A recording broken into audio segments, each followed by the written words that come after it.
Ini so ini atong post karon para sa mga kabataan. Para hindi lang nagkakaulakaw sa kadalanan na huwag tayo ginikanan na nagatim.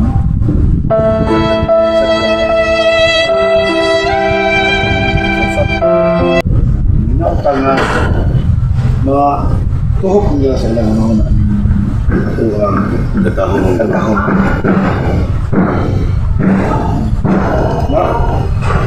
Yan ang kuha na itong dahil ba mga bata papatong gulgin. Anak ba sa marag ito ito?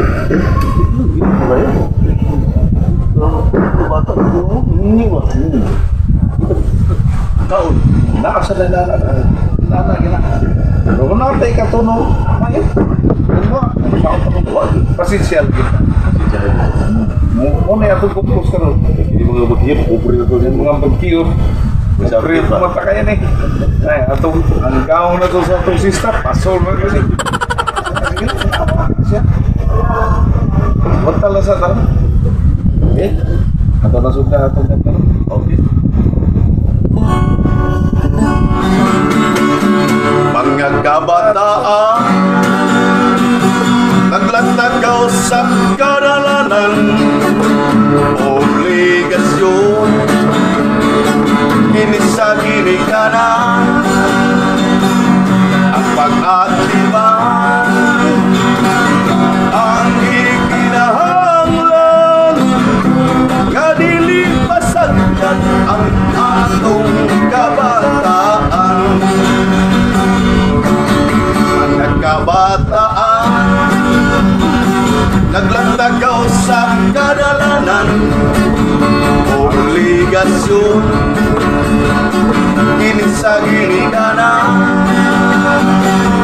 ang pag-atiban, ang ikinahanglan, nga dilipasan ang atong kabataan.